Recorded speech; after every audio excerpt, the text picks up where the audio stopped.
नमस्कार, मी Shivali Patil Deshmukh. ब्रेनॉलॉजी counselling centre ह्या नावाने माझे काउन्सिलिंग सेंटर व यूट्यूब चॅनल आहे. ते तुम्हा सर्वांना माहितीच आहे.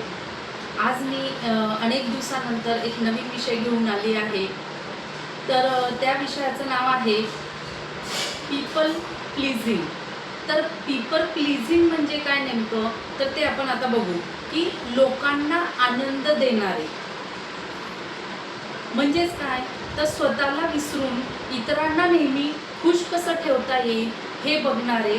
म्हणजेच प्रत्येक व्यक्तीला असं वाटत असतं की आपल्या आजूबाजूला असणाऱ्या व्यक्ती ह्या आपल्यामुळे आनंदी राहाव्या, खुश राहाव्यात, आपल्याला त्यांच्या मनाप्रमाणे वागता यावं. हे जितकं खरं आहे, पण ह्यामध्ये ती जी व्यक्ती आहे ती पूर्ण भरडली जात आहे की ज्याच्यामुळे असं होतं की त्या व्यक्तीला स्वतःच्या ज्या काही इच्छा आहेत, गरजा आहेत, तिच्या काही इमोशन्स आहेत, मग ती मेल असो का फिमेल असो, तर त्या कुठंतरी बाजूला पडता का, तर दुसऱ्याला खुश ठेवण्यासाठी ते प्रयत्न करत असतात.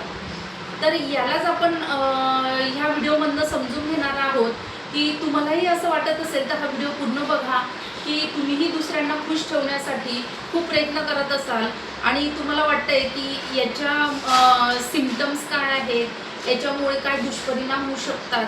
तर हा व्हिडिओ नक्की शेवटपर्यंत बघा.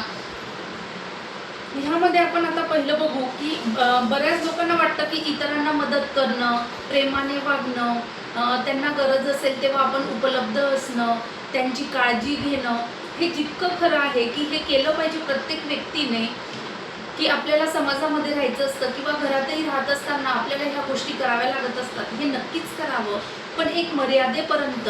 तर कोणती ती मर्यादा आहे आणि कुठं आपल्याला बाउंड्री ठेवायची आहे आणि कुठं थांबायचं आहे हे आपल्याला समजलं पाहिजे.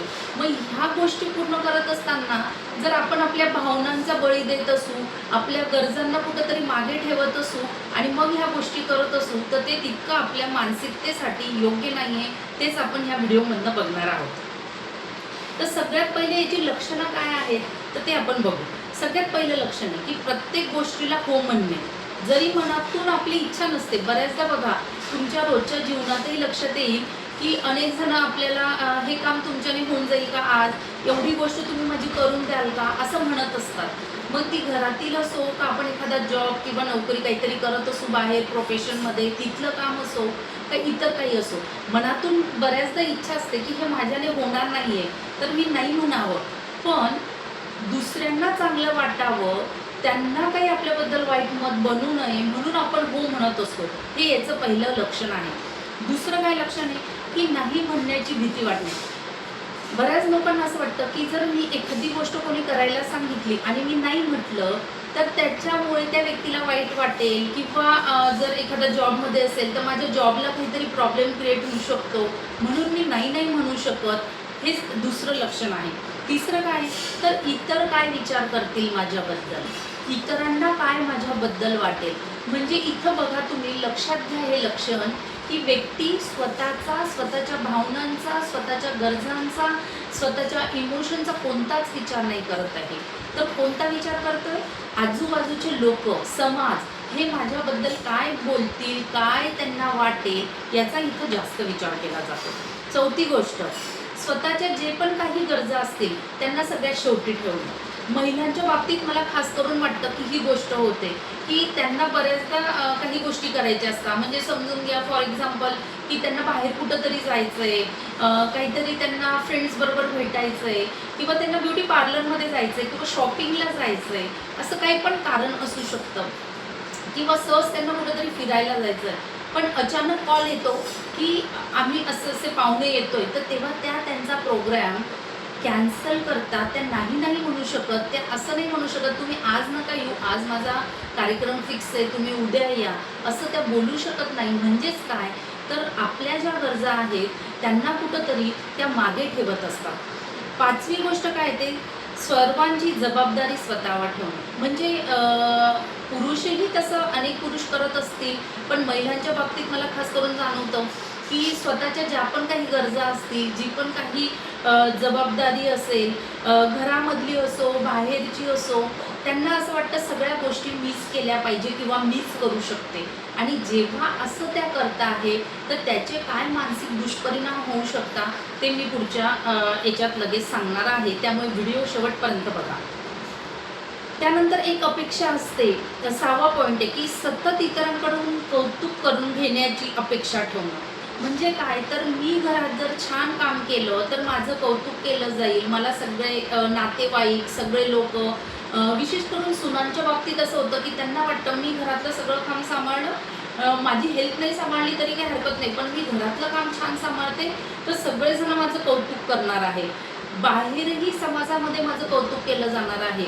त्या कौतुकासाठी इतरांच्या ती स्त्री खूप झटत असते, खूप स्वतःच्या गरजांना स्वतःच्या इमोशन्सला मागे ठेवत असते. तर तिने स्वतः ते ऑब्झर्व करावं की मी काय गोष्टी करते आहे. 6वं, कोणीतरी नाराज झाले तर स्वतःलाच दोष देणं. समजून घ्या एखादी गोष्ट राहून गेली त्या व्यक्तीकडनं करायची आणि त्याच्यामुळे जर घरातील बाहेरील किंवा जॉबच्या ठिकाणी कोणी नाराज झाला आहे तर असं फिलिंग येतं की मी काहीतरी मोठा गुन्हा केला आहे, मोठा दोष आहे माझ्यामध्ये. तर ही लक्षणं जर कोणामध्ये असतील तर त्यांनी नक्की याच्यात काय दुरुस्त करता येईल, याचे दुष्परिणाम काय आहेत हे आता आपण ह्याच व्हिडिओमध्ये जाणून घेणार आहोत. नेक्स्ट पॉईंट काय आहे की यामागे अनेक कारणं असू शकतात की का अशी लक्षणं व्यक्तीमध्ये जाणवतात. तर ह्या मागची कारणं काय आहेत तर आपण आता ती कारणं बघू पहिलं. की याचं सगळ्यात पहिलं कारण आहे की लहानपणी बऱ्याचदा छोटंसं काम जरी केलं तर कौतुक केलं जातं घरातून. म्हणजे एक पाण्याचा ग्लास छोटासा आणला तर आपण कौतुक करतोय, काहीतरी काम केलं तर आपण लहान बाळाचं मुलाचं मुलीचं कौतुक करतोय. तर त्यांना ती सवय लागते की मी हे काम केलं तर माझं सगळेजण कौतुक करणार आहे, म्हणून मोठे झाल्यावरही ते नाही म्हणू शकत नाही. हे त्यामागचं एक रिझन आहे. म्हणजे बालपणामध्ये कुठंतरी ह्या गोष्टीची मुळं ही खोलवर रुजलेली असतात. सेकंड थिंग काय तर नकार मिळवण्याची भीती, की मी जर नकार दिला तर काय होऊ शकतं, मग याची भीती पहिलेच वाटणं की मी नकार दिला तर समोरचा काय विचार करेल, काय होईल. तर ह्या भीतीमुळेही ती व्यक्ती तसं वागू शकते. त्यानंतर एक कॉन्फिडन्स लो असणं, म्हणजे आत्मविश्वास ह्या सगळ्या गोष्टींमुळे काय होत जातो, कमी होत जातो. की नाही म्हणायची सवय नाही आहे, माझ्याने होणार नसेल तरी ती मी गोष्ट करणार आहे. का तर कॉन्फिडन्स लो होत जाण्यामुळे. चौथं की कोणताही वाद किंवा भांडण उद्भवायला नाही पाहिजे अशी त्या व्यक्तीची इच्छा असते. म्हणजे जर मी नाही म्हटली तर पण नाही जेव्हा तुम्ही म्हणणार आहे तर तुम्ही ते रिअल रिझन्स कारणं काय आहेत नाही म्हणण्याची ती जर समोरच्याला पटवून दिली सांगितली तर तुमच्या नाही म्हणण्यातही समोरच्याला राग नाही येणार, वाईट नाही वाटणार. हे पहिले तुम्ही समजून घ्या. पण बऱ्याचदा काय होतं आहे की डायरेक्ट असं वाटतं की मी जर नाही म्हटलं तर कोणाला तरी वाईट वाटेल, त्याच्यामुळे भांडण होऊ शकतं, वाद होऊ शकतो आणि तो टाळायचा आहे. म्हणून माझ्याने होणार नसेल तरी मी हो म्हणणार आहे. त्यानंतर लोकांना मी आवडले पाहिजे. ही जी भावना आहे ना की प्रत्येकाला किंवा घरातील व्यक्ती असो, रिलेटिव्स असो, बाहेरचा समाज असो, या सगळ्यांना मी आवडली पाहिजे. मग मी आवडली पाहिजे तर केव्हा आवडणार आहे तर मी यांनी जे पण गोष्ट करायला सांगितली आहे ती प्रत्येक गोष्ट जेव्हा हो म्हणते आहे तेव्हा मी त्यांना आवडणार आहे.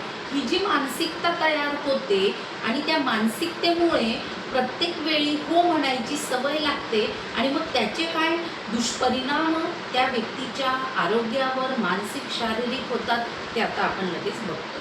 तर त्याचे दुष्परिणाम असेल. सुरुवातीला सगळं काही ठीक वाटत असतं की ठीक आहे, काय फरक पडत नाही, मी थोडंसं कोणाला हो म्हटलं, काही काम केलं, जर माझी इच्छा असेल नसेल तरी पण. तर त्याचे दुष्परिणाम सगळ्यात पहिलं की मेंटली ताण वाढतो, मानसिक ताण खूप प्रमाणात वाढतो. का? कारण की पहिले स्वतःचे काहीतरी कामं आहेत, स्वतःच्या काहीतरी गरजा आहेत, त्या कंप्लीट करायच्या आहेत आणि वरतून कोणाला तरी आपण काहीतरी शब्द दिलाय, हो म्हटलंय, म्हणजे कुठंतरी मानसिक ताण हा वाढत असतो ह्या गोष्टींमुळे. सेकंड थिंग मग त्याच्यामुळे मानसिक ताण वाढला का आपोआप चिंता येते. काय चिंता येते की मी एखाद्या व्यक्तीला एखाद्या कामासाठी हो म्हटली आहे, तर हे काम माझ्याने पूर्ण होणार आहे का? नाही झालं तर मग नैराश्य येतं की अरे बापरे, मी हो म्हटले आणि माझ्याने हो नाही शकत आहे, म्हणजे काय, तर लगेच नैराश्य येतं. म्हणजे हे दुष्परिणाम आपल्या बॉडीमध्ये येत असतात.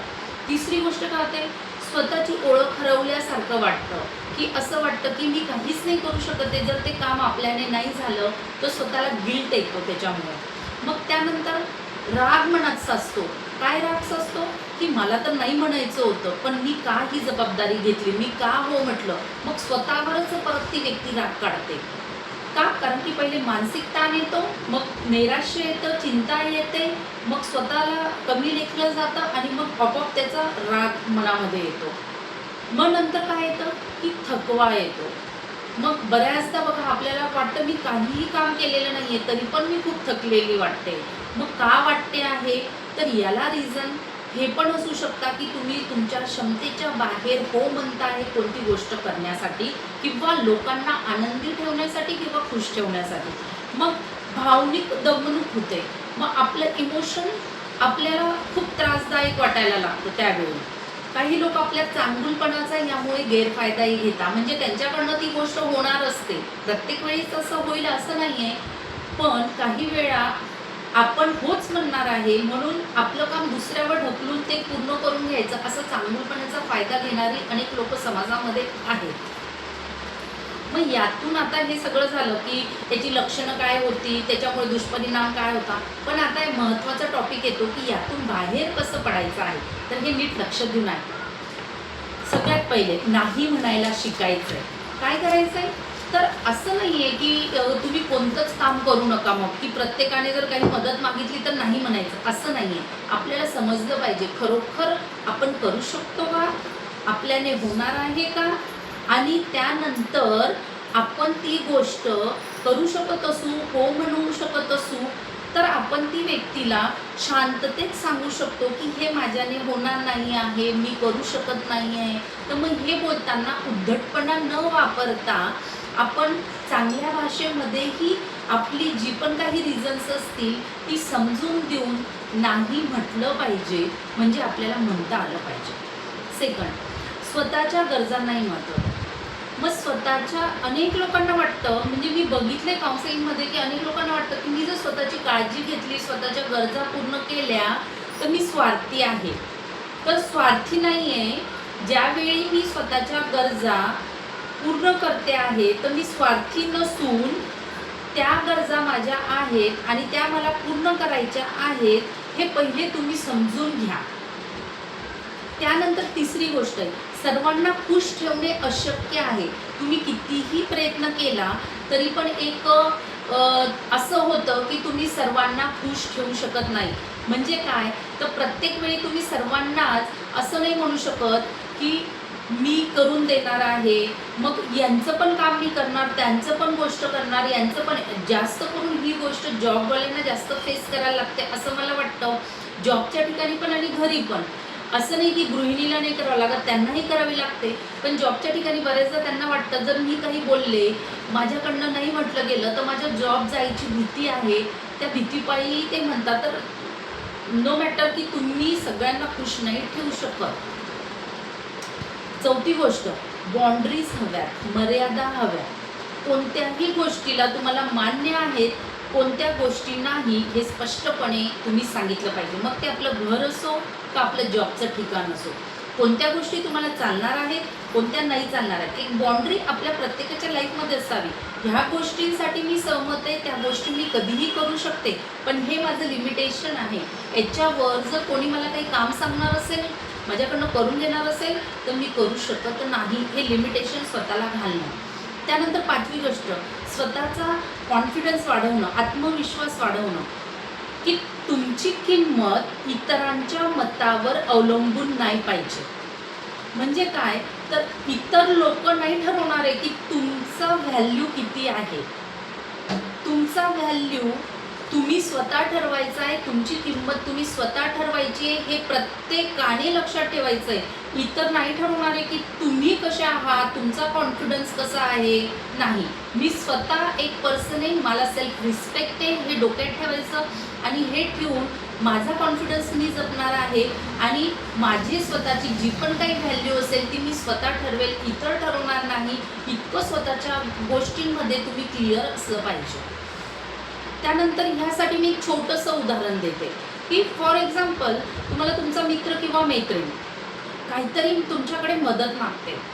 मदत करणं हे वाईट नाही आहे, मदत सगळ्यांना करा, पण एक लिमिटेशन असतं की जिथं तुम्ही मोकळे आहे, तुमच्याजवळ भरपूर वेळ आहे, तुम्ही करू शकताय, मग तुम्ही अवश्य मदत केलीच पाहिजे.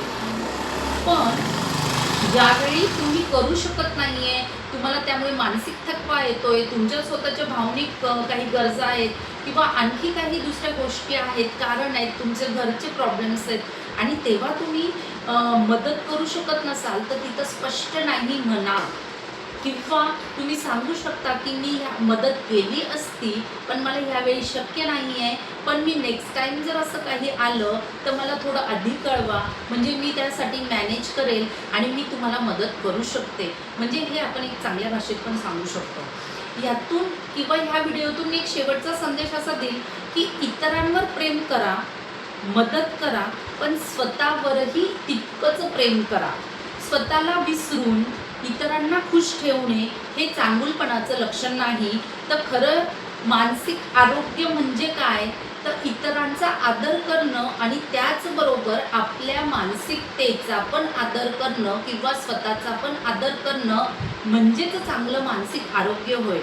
तर हा माझा नवीन व्हिडिओ तुम्हाला सर्वांना कसा वाटला हे मला कमेंटमध्ये सांगा आणि कमेंटमध्ये मला हे पण सांगा की कोणाला कोणत्या कोणत्या गोष्टी नाही म्हणताना त्रास होतो, तर मी नक्की तुमच्या मेसेजला रिप्लाय देईन आणि नक्कीच माझा पुढचा व्हिडिओ लवकरच येईल. माझा हा व्हिडिओ आवडला असल्यास माझ्या चॅनलला सबस्क्राईब करा, लाईक करा आणि जास्तीत जास्त लोकांपर्यंत हा व्हिडिओ पोहोचवा की जेणेकरून जर यातून थोडंफारही कोणाला काही वाटलं की माझ्या लाईफमध्ये पण अशा काही गोष्टी आहेत तर ते चेंजेस करू शकतात. तर